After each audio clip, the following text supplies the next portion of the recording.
Hi friends, मैं Prince Yadav class 9 France की क्रांति के बारे में आज हम पढ़ेंगे। ठीक है, शुरुआत करते हैं प्रश्नों की श्रृंखला के साथ। यह एनसीईआरटी बुक का है, लाइन बाय लाइन दिया हुआ है प्रश्नों के माध्यम से, जो हमारा कॉन्सेप्ट भी क्लियर होगा। ठीक है, हम शुरू करते हैं। पहला प्रश्न क्या कह रहा है? पहला प्रश्न कह रहा है कि लुई 16वां राजा कब बना था? 1774 में, 1775 में, 1776 में या 1778 में? तो लुई 16वां राजा कब बना था? 1774 में बना था। अगला प्रश्न क्या कह रहा है कि लुई 16वां किस वंश का राजा था? बुर्बो वंश का, रोमनो वंश का, उस्मानी वंश का या इनमें से कोई नहीं? तो लुई 16वां किस वंश का राजा था? तो बुर्बो वंश का राजा था। अगला प्रश्न क्या कह रहा है कि राजा बनने के समय लुई 16वां की उम्र कितनी थी? यानी राजा बनने के समय लुई 16वां की उम्र कितनी थी? 20 वर्ष, 30 वर्ष, 40 वर्ष या 14 वर्ष? तो राजा जब बना था लुई 16वां, उसकी उम्र उस समय कितनी थी? तो उस समय उसकी उम्र थी 20 वर्ष। अगला प्रश्न क्या कह रहा है कि लुई 16वां की पत्नी जो मेरी एंटीएनो थी किस देश की थी? लुई 16वां की पत्नी कहाँ की रहने वाली थी? किस देश की थी? हंगरी की, ऑस्ट्रिया की, जर्मनी की या लग्जमबर्ग की? तो लुई 16वां की पत्नी का नाम था मेरी एंटीएनो। ये किस देश की थी? तो ये ऑस्ट्रिया की थी। तो ऑप्शन नंबर 2 सही हो जाएगा। अगला प्रश्न है, पेरिस नगर में आतंक का माहौल कब था? जो पेरिस में जो घटना चल रही थी फ्रांस की क्रांति के समय, उस समय आतंक का माहौल कब देखने को मिलता है? तो 14 जुलाई 1789 को, 15 जुलाई 1789 को, 14 अगस्त 1789 को या 15 अगस्त 1789 को? तो पेरिस नगर में आतंक का माहौल कब था? तो 14 जुलाई 1789 को था। अब बढ़ते हैं अगले प्रश्न की तरफ। अगला प्रश्न क्या कह रहा है कि फ्रांस में वित्तीय संसाधन क्यों नष्ट हो गए थे? तो फ्रांस में वित्तीय संसाधन नष्ट क्यों हो गए थे? तो इसके पीछे नष्ट होने का कारण क्या था कि लंबे समय तक युद्ध के कारण, जो लंबे समय तक युद्ध चल रहा था, लंबे समय तक जो युद्ध चल रहा था, उसकी वजह से जो फ्रांस का वित्तीय संसाधन था वो क्या हो गया था? कम हो गया था। ठीक है, अब बढ़ते हैं अगले प्रश्न की तरफ। अगला प्रश्न क्या कह रहा है कि आतंक काल का समय कब था? ये किसके समय था? रोबेस्पियर के समय। तो फ्रांस में जो कहा जाता है कि आतंक काल का एक समय चल रहा था, कब चल रहा था? 1793 से 1794, 1795 से 96 तक, 1792 से 93, 1794 से 95। तो कौन सा काल था जो आतंक का काल कहा जाता था? तो वह काल था 1793 से लेकर 1794 तक का जो काल था वह क्या कहलाता था? आतंक का काल कहलाता था। अगला प्रश्न क्या कह रहा है कि लुई 16वां का साझा शत्रु कौन था? लुई 16वां का साझा शत्रु कौन था या फ्रांस का साझा शत्रु कौन था? ऑस्ट्रिया था, अमेरिका था कि जर्मनी था कि इंग्लैंड था? तो लुई 16वां का साझा शत्रु कौन था? तो लुई 16वां का साझा शत्रु था इंग्लैंड। ठीक है, अब बढ़ते हैं अगले प्रश्न की तरफ।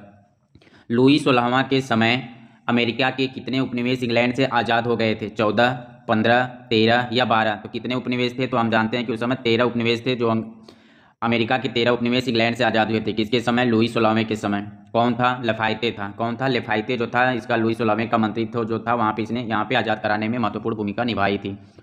फ्रांस पर पहले 2 अरब लिब्रे का कर्ज था। उपनिवेश के युद्ध के बाद कितना कर्ज और बढ़ गया था? उपनिवेश का मतलब जो 13 उपनिवेश का युद्ध के लिए सहायता प्रदान की थी, उसके बाद कितने अरब लिब्रे का और कर्ज बढ़ गया था?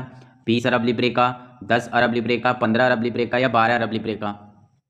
तो कितना कर्ज बढ़ गया था? तो 10 अरब लिब्रे जो था वह कर्ज बढ़ गया था। पहले कितना था? पहले 2 अरब लिब्रे था। ठीक।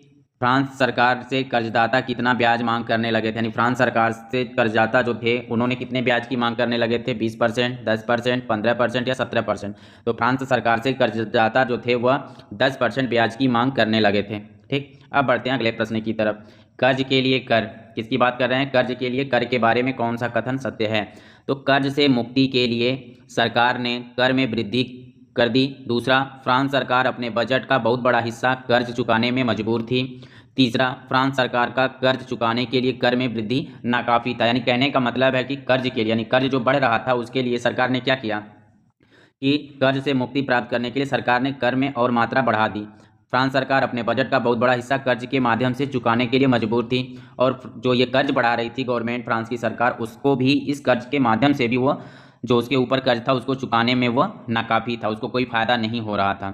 फ्रांसीसी समाज कितने वर्गों में विभाजित था? तो सबको पता है फ्रांसीसी समाज पादरी वर्ग यानी प्रथम स्टेट, कुलीन वर्ग यानी द्वितीय स्टेट, तीसरा वर्ग जो था वो क्या कहलाता था? कृषक। यानी 3 स्टेट में, प्रथम स्टेट, द्वितीय स्टेट और तृतीय स्टेट, 3 वर्गों में फ्रांसीसी समाज विभाजित था। पहला स्टेट में पादरी था, दूसरा में कुलीन था और तीसरे में कृषक वर्ग आते थे, और सब लोग आ जाते थे तीसरे वर्ग में।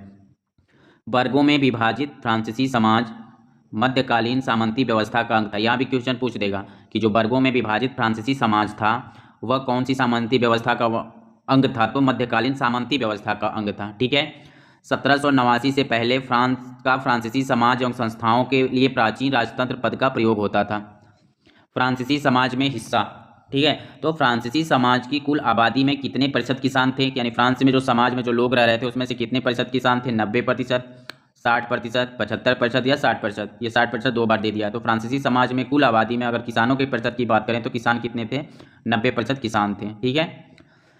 60% जमीन पर किन वर्गों का अधिकार था? कुलीन वर्ग का, चर्च वर्ग का या तीसरे एस्टेट के अमीर लोग का। तो इनमें से सभी ऑप्शन सही हो जाएगा। यानी कि फ्रांसीसी समाज में तो टोटल 90% किसान थे। कितने प्रतिशत किसान थे? 90% किसान थे। लेकिन 60% जो भूमि थी वहाँ पे 60% भूमि पर केवल 3 वर्गों का अधिकार था। किसका? कुलीन वर्ग का, चर्च वर्ग का और तीसरे स्टेट के जो अमीर लोग थे उनका अधिकार था 60% जमीन पे। विशेषाधिकार के बारे में कथन है, कुछ विशेष अधिकार कुलीन और पादरी वर्ग को जन्म से मिले थे। दूसरा, इनमें महत्वपूर्ण विशेषाधिकार कर में छूट थी। तीसरा, कुलीन वर्ग को सामंती विशेषाधिकार एक महत्वपूर्ण विशेषाधिकार प्राप्त थे। यानी कि विशेषाधिकार के बारे में किसको विशेषाधिकार प्राप्त थे? तो पादरी वर्ग को प्राप्त थे। ठीक है। और कुलीन वर्ग को भी प्राप्त थे। इनको विशेषाधिकार यह प्राप्त था कि इनको कर नहीं देना होता था, इनको कर में छूट दी गई थी। ठीक है। और कुलीन वर्ग जो था वो सामंती विशेषाधिकार भी उसको मिला हुआ था। ठीक है।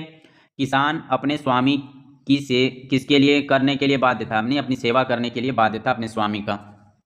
किसान अपने स्वामी के लिए कौन कौन से कार्य करने के लिए बाध्य थे? तो घर व खेती में काम करते थे, सैन्य सेवा देने में, सड़कों के निर्माण और सहयोग देने में, और इनमें से सभी। तो ये सब ऑप्शन सही हो जाएगा, इनमें से सभी ऑप्शन।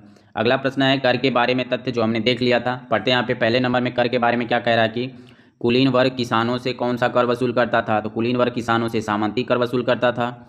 चर्च किसानों से कौन सा कर वसूल करता था? तो टाइड या धार्मिक कर वसूल करता था। चर्च किसानों से कौन सा कर वसूल करता था? तो टाइड या धार्मिक कर। टाइड मतलब धार्मिक कर और टाइल जो कर था वो सरकार को। तीसरा ऑप्शन है कि सरकार को दिया जाने वाला कर क्या कहलाता था? टाइल कहलाता था, टाइल। और जो धर्म के परिप्रेक्ष्य माने चर्च में जो कर दिया जाता था उसको क्या कहा जाता था? टाइड कहा जाता था। राज्य का सारा बोझ किस पर निर्भर था? तो राज्य का सारा बोझ कर पे निर्भर था। पांचवा पॉइंट में क्या है? सरकार का किस वर्ग के लोग कर चुकाते थे? तो सरकार को तीसरे वर्ग के लोग कर चुकाते थे। छठा पॉइंट है सरकार को चुकाने वाला कर क्या कहलाता था? तो जो सरकार को कर दिया जाता था उसको अप्रत्यक्ष कर कहा था, अप्रत्यक्ष कर कहा जाता था। टाइल जो सरकार को कर टाइल कर दिया जाता था, टाइल कर किस प्रकार का कर था? तो वह प्रत्यक्ष कर था। कैसा कर था? प्रत्यक्ष कर था। अप्रत्यक्ष कर क्या होते थे? जो रोज प्रयोग की जाने वाली वस्तुओं पर जो कर लगाया जाता था उसे अप्रत्यक्ष कर कहा जाता था।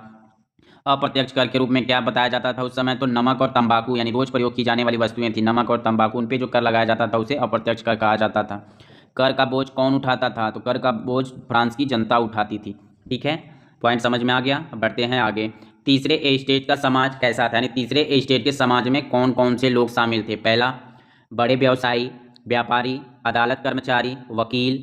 दूसरा, किसान और कारीगर। तीसरा, छोटे किसान, भूमिहीन, मजदूर, नौकर। तो ये सभी लोग जो थे सभी लोग तीसरे वर्ग में शामिल थे। इसलिए ऑप्शन कौन सा सही हो जाएगा? तो सभी ऑप्शन सही हो जाएगा, नंबर 4। तीसरे स्टेट का समाज में बड़े व्यवसायी, व्यापारी, अदालत कर्मचारी, वकील, किसान और कारीगर, छोटे किसान, भूमिहीन, मजदूर, नौकर, ये सभी शामिल थे। अगला प्रश्न क्या कहलाता है कि लिब्रे को कब समाप्त किया गया? 1794 में, 1795 में, 1796 में या 1797 में? तो लिब्रे को कब समाप्त किया गया था? तो लिब्रे को समाप्त किया गया था 1794 में। ठीक है। लिब्रे क्या थी? तो लिब्रे जो थी वो फ्रांस की मुद्रा थी। यानी लिब्रे किसे कहा जाता था? लिब्रे फ्रांस की मुद्रा को कहा जाता था। इसे कब समाप्त किया गया? तो 1794 में इसको समाप्त कर दिया गया। मोस्ट इंपॉर्टेंट क्वेश्चन है ये। अब बढ़ते हैं आगे। ठीक है। अगला प्रश्न क्या कह रहा है कि फ्रांसीसी समाज में सत्ता और सामाजिक हैसियत को अभिव्यक्त करने वाली श्रेणी को एस्टेट कहा जाता था। ठीक है। कब कहा जाता था? यानी फ्रांसीसी समाज में, प्रश्न को ध्यान से देखना है, क्या कह रहा है कि फ्रांसीसी समाज में सत्ता और सामाजिक हैसियत को अभिव्यक्त करने वाली श्रेणी को क्या कहा जाता था? ए स्टेट कहा जाता था। ठीक है। पूछ देगा कि ए स्टेटस किसे कहा जाता था, तो फ्रांसीसी समाज में सत्ता और सामाजिक हैसियत को अभिव्यक्त करने वाली श्रेणी जो थी वह ए स्टेट कहलाती थी। और ये कितने भागों में बटी थी? 3 भागों में बटी थी। 1, 2, 3। पहला स्टेट, दूसरा स्टेट, तीसरा स्टेट। पता है, पहले में पादरी, दूसरे में कुलीन और तीसरे में उसकी जनता थी फ्रांस की जो नीचे के वर्ग के आते थे। तो यह बात कब कही जाती थी? क्रांति से पूर्व या क्रांति के बाद यह कहा जाता था, या 1 और 2 दोनों? तो ये बात कब कही गई थी? तो ये बात क्रांति से पूर्व कही गई थी। तीसरा स्टेट की जो बात हो रही है, पहले, दूसरे, तीसरे स्टेट की। फ्रांस की जनसंख्या 1715 में कितनी थी? यानी पूछ देगा कि 1715 ईस्वी में फ्रांस की जनसंख्या कितनी थी? 2.3 करोड़, 2.4 करोड़, 2.5 करोड़, 2.8 करोड़। तो फ्रांस की जनसंख्या जो 1715 में थी वह थी 2.3 करोड़। यानी ऑप्शन पहला सही हो जाएगा। अगला प्रश्न है कि फ्रांस की जनसंख्या 1789 में कितनी थी?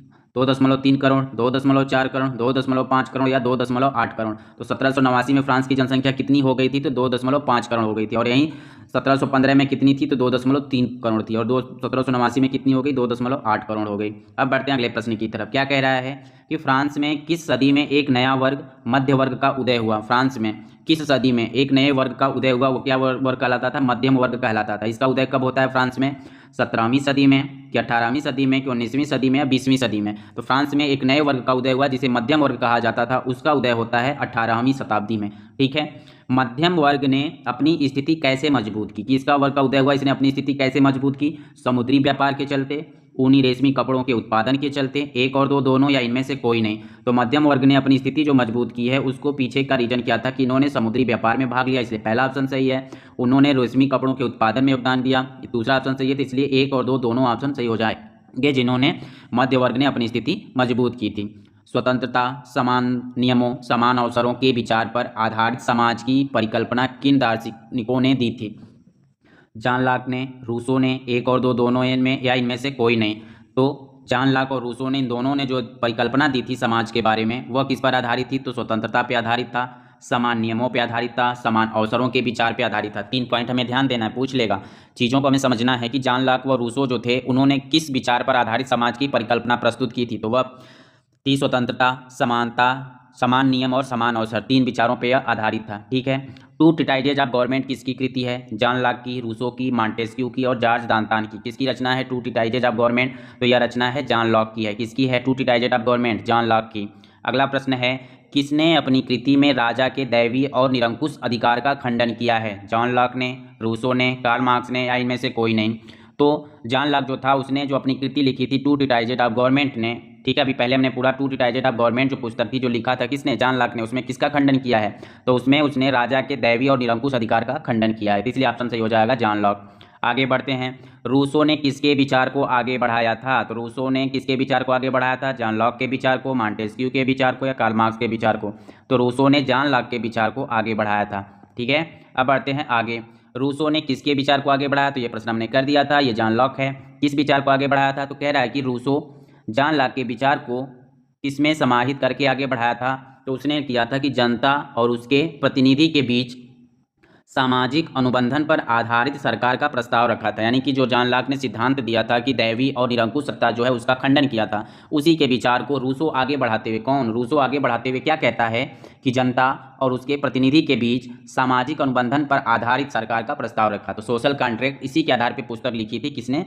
रूसो ने लिखी थी। कौन सी पुस्तक लिखी थी? Social contract. और वो किसके आधार पर लिखी थी? तो जो जॉन लॉक ने थ्योरी दिया था, विचार दिया था, उसी के आधार पर रूसो ने कार्य को आगे बढ़ाया था। The spirit of the laws किसकी कृति है? जॉन लॉक की, मॉन्टेस्क्यू की, कार्ल मार्क्स की, या इनमें से कोई नहीं? तो the spirit of the laws किसकी कृति है? तो मॉन्टेस्क्यू की कृति है। ठीक है, अब बढ़ते हैं आगे। मॉन्टेस्क्यू ने अपनी कृति में किसका विभाजन की बात की है? विधायिका की, कार्यपालिका की, न्यायपालिका की, या इनमें से सभी ने? तो मॉन्टेस्क्यू ने शक्ति का विभाजन या शक्ति का पृथक्करण की बात करता है। ठीक है, तो इसमें कौन सी है? विधायिका है, कार्यपालिका है, न्यायपालिका है। इसकी विभाजन का बात कौन करता है? तो मॉन्टेस्क्यू करता है। कौन सी पुस्तक में? तो कौन सी पुस्तक थी? The spirit of the laws पुस्तक थी, उसी में इसने खंडन करता है। अगला प्रश्न है, प्लेसिस आवासीय कॉलेज का छात्र जो बाद में क्रांतिकारी बना कौन था? जॉर्ज दांतन, मॉन्टेस्क्यू, कार्ल मार्क्स, या इनमें से कोई नहीं? तो प्लेसिस आवासीय कॉलेज का छात्र जो था वो बाद में क्रांतिकारी बनता है, उसका नाम था जॉर्ज दांतन। ठीक है, हमें कोई प्रश्न नहीं छोड़ना, जो जो लिख दिया है एनसीईआरटी के बुक में सबको प्रश्न के समाहित कर दिया, कोई पेज नहीं छोड़ा है मैंने। ठीक है, तो क्योंकि जब एग्जाम में पूछता है तो कहीं से भी उठा के पूछ देता है। फ्रांस सेना में नौकरी मिलना असंभव क्यों था? न पहला क्या कहे, न जन्मजात कुलीन था, न कोई संरक्षण था, एक और दो, दोनों, इनमें से कोई नहीं? तो ये दोनों ऑप्शन सही हो जाएगी। फ्रांस में नौकरी इसलिए करना असंभव था क्योंकि जो व्यक्ति अगर नौकरी करना चाह रहा है सेना में तो वह व्यक्ति ना तो जन्मजात कुलीन था और ना ही उसे कोई संरक्षण प्राप्त था, इसलिए उसको नौकरी प्राप्त करना मुश्किल था। इसलिए अनुमान लगाया जाता है कि फ्रांस में जो सेना में नौकरी करते थे वो कौन थे? या तो कुलीन वर्ग से संबंधित या उनके कोई संरक्षण उनको प्राप्त होता था। ठीक है, सू क्या है? सू जो है वह फ्रांसीसी पैसा है। क्या है? फ्रांसीसी पैसा है, रूसी पैसा है, जर्मनी पैसा है, या ऑस्ट्रिया पैसा है? तो सू किसको पैसा कहा जाता है? तो सू पैसा कहा जाता है फ्रांसीसी पैसा को। ठीक है, आर्थर यंग कहाँ का पत्रकार था जिसने फ्रांस की यात्रा की थी? वो इंग्लैंड का था, जर्मनी का था, फ्रांस का था, या ऑस्ट्रिया का था? तो आर्थर यंग जो पत्रकार था वो इंग्लैंड का पत्रकार था। आर्थर यंग ने फ्रांस की यात्रा के बारे में क्या लिखा था? तो आर्थर यंग ने फ्रांस की यात्रा के बारे में लिखा था कि सेवा टहल में लगे गुलाम को परेशान करने वाले को अपनी स्थिति के साथ बुरा होने पर दुखी नहीं होना चाहिए। तो यह था दोस्तों फ्रांस की क्रांति से संबंधित कुछ प्रश्न थे। अभी और बहुत सारे प्रश्न हैं जो हम अगली वीडियो में लेके आएंगे। अगर आपको यह वीडियो अच्छा लगा हो तो लाइक, शेयर, सब्सक्राइब जरूर कीजिएगा और अपने दोस्तों में भेजिएगा, क्योंकि DSSB, KVS, NBS, EMRS, BPSC का पेपर होने वाला है, उसमें आपको बहुत ही हेल्पफुल करेगा ये। ठीक है, तो हम मिलते हैं फिर से अगली वीडियो में, तब तक के लिए धन्यवाद। वीडियो कैसा लगा हो आप कमेंट के माध्यम से जरूर